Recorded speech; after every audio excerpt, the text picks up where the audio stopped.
And we're back. Sorry about that. A little technical difficulty. Where was I? Oh, yeah. The National Wildlife Refuge System Administration Act. What's we got here? This act provides authority, guidelines, and directives for the service to improve the National Wildlife Refuge System. Administers as a natural network of lands and waters for the conservation, management, and restoration of fish, wildlife, and plant. So I think this is more of a conservation, and then okay. So I think for this act, these invasive species have already taken a little bit of a effect to the ecosystem in whatever area this administration is working in, and then it's more about the conservation of it, like trying to maintain what they have, like get control over this species, and then restore the natural balance. And then there is the Alien Species Prevention Enforcement Act of 1992. I chose this one because aliens. Woo! Sorry. The Alien Species Prevention Enforcement Act of 1992 requires the Secretary of Agriculture to work with the Department of Interior, the Postal Service, and the state of Hawaii to operate a program to protect the state of Hawaii from the introduction of prohibited plants and plant pests. So this is more of like a shield, safeguard, stopping things that have to do with invasive species before they actually occur. Just like preparation kind of act. I think that's what's going on here. But aliens in Hawaii. All right, next section. Okay, so we have invasive species, but how long has it really been going on for? Are people starting to care about it now, or was it happening earlier? But it has been happening for a while now. Since the 20th century, invasive species have become a serious economic, social, and environmental threat worldwide. Invasion of long-established ecosystems by organisms is a natural phenomenon. So, it happens without humans, human involvement, but human involvement has actually been making it worse and increased the rate of invasive species, the scale, and the geographical range of the entire invasion of different species in different areas. So the fact that it happens naturally means that ecosystems do know how to take care of invasive species if they were to come. But it's the fact that humans ruin everything and they suck, and we're all gonna, yeah. That happens to be the cause of why invasive species are getting worse. So maybe we should start taking care of this place. Yeah. Well, if anyone cares. Humans have been moving species and plants and animals around since the dawn of time, really. Let's say you have a caveman chasing a wild boar. This wild boar is trying to get away from all these crazy guys with the spears. And you chase that thing all the way around their little area. And boars are strong. I'm not sure. I'm not really an animal guy. Yes, I am, but I just don't know boars. But you chase that animal to a different area, maybe somewhere where they're not very comfortable. Not native to. You're spreading the species, and even if you kill it, I feel like the animals will follow the pack, or certain animals that do, they might navigate to a different area to be away from the humans of that time. So those are humans unintentionally moving animals to different areas, moving species to different areas, not just animals, but mainly animals at the start, because I don't think they cared about eating plants, because they just ate meat. But yeah, for as long as we've existed on Earth, just messing everything up. Alright, so there's still some hope. Next section, the mitigation plans in place. Got a lot. We got a lot going down. Big deal. So, of course, we got to focus up. Invasive species are managed using a variety of different methods, including biological control. So basically, humans are intentionally trying to manipulate the natural enemies to control plants or pests. So you have an invasive species in an ecosystem, right? It ain't really got any enemies, no predators. You introduce a predator that they study and won't become an invasive species, and then you kind of establish that species as kind of just being part of the ecosystem because now there's a predator that can take care of them. I think, okay, so I don't really know a lot about exactly the thought process behind the plan besides removing one using a different species. But if that species is gone, my question is, what happens to the predators that are introduced? Like, do you remove those? Or is it to maintain the species? Like, does a species stop being invasive once there's a predator in that area? Because that's only one predator, and that species is still eating like the food that another species would probably consume. But just random questioning. Here on Environmental Bros, we don't know everything, but we do know a good bit. But for the viewers out there, maybe you could hit a comment, like and subscribe, and maybe we can have a collaboration, a little conversation, just throwing back ideas, throwing back knowledge. We can get that going. Yeah, but we don't know everything, man. Invasive species are also being managed through chemical control. Your pesticides, herbicides, fungicides, and insecticides. That's one way to do it, but that runoff, it's hitting the ground, gotta go somewhere. I don't know how I feel about chemical control. Cultural control. Habits are manipulated to increase more.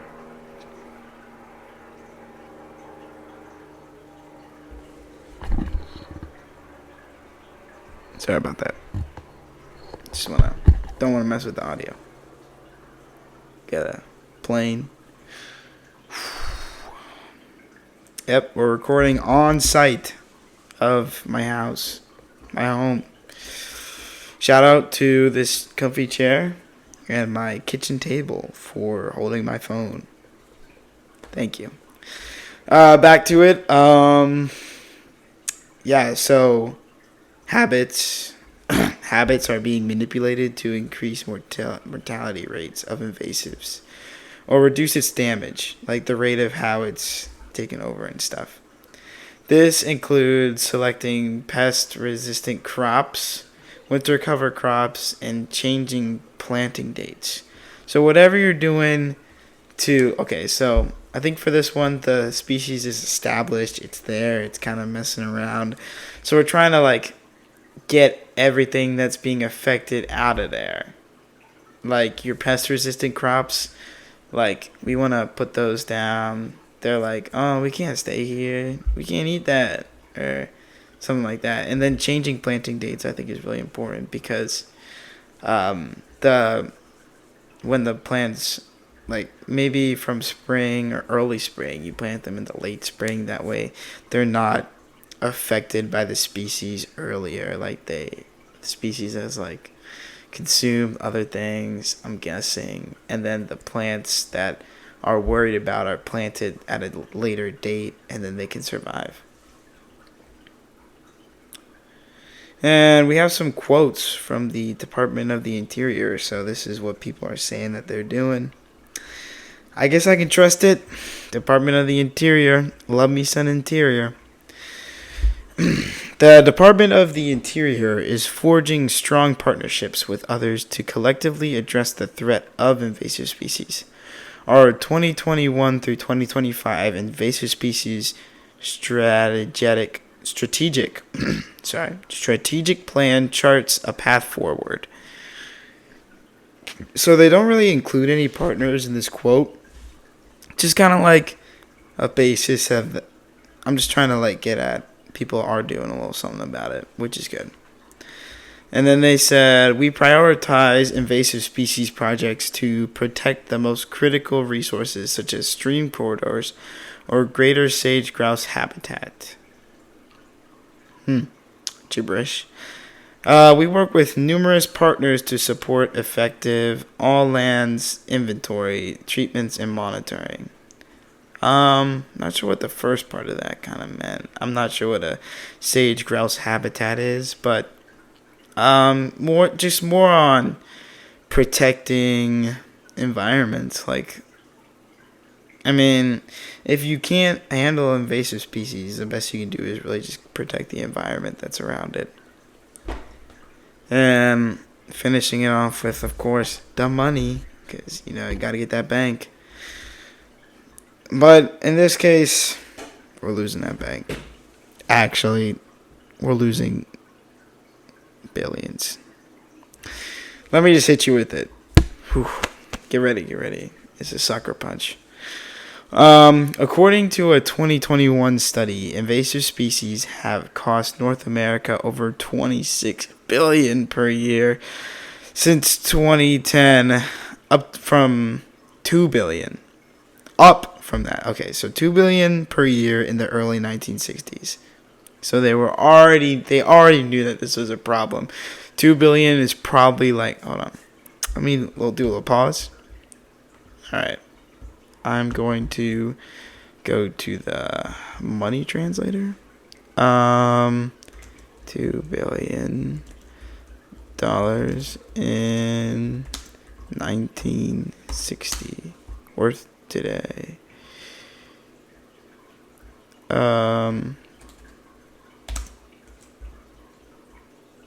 Let's see.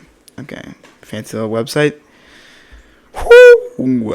$2 billion in 1960 is worth $21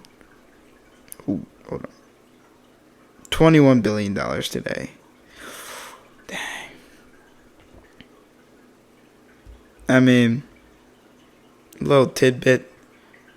Dang. Spending $21 billion, which is basically how much we're spending now, actually. Hold on. $2 billion, $26 billion now, and about $21 billion worth of money today in the 1960s. So it's actually not that big of a change, but they knew there was a problem in 1960, and it's only getting worse now.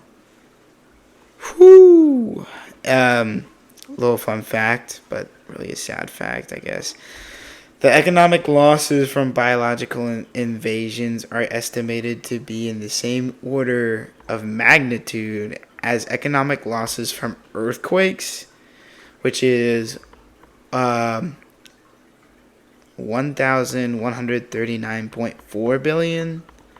How do I say that? I think that's how I say it. Okay, so it's a 1,139.4 billion. 1,139.4 billion? I'm not a business guy. I'm just an environmental bro. I'm sorry. But also the magnitude is from storms 1,913.6 billion. I think I might be saying that wrong, but those are the numbers. And globally, okay, North America, 26 billion per year. Globally, it is estimated that the economic cost of invasive species has been 1.288 trillion over the past 50 years. Just let that sit. What are we doing? What are we doing? How you gonna let that happen? All I got is my works cited. You're gonna see that when I turn this in. But what a way to wrap it up. I mean, who else is spending that much money? No one. Collectively, we all are on invasive species, though. 1.2 trillion, man. Bought me a nice car with that. And another nice car. And another nice car. A few nice cars. But that's about it. I hate to end it on a bit of a sour note, but that is Environmental Bros. We care about the environment. Sammy Tomko, the ghost of Sammy Tomko, would say, "Oh yeah, I care about the environment." That's what Sammy Tomko sounds like. But thank you for listening. Thank you for watching. If you do happen to watch the live feed we got going on here, make sure to like and subscribe, hit the bell. Thank you for our sponsor, Raid Shadow Legends. Don't want to get into it. Just get it. One of the best mobile games out there. You know, just get it done. Raid Shadow Legends. But we out. Peace.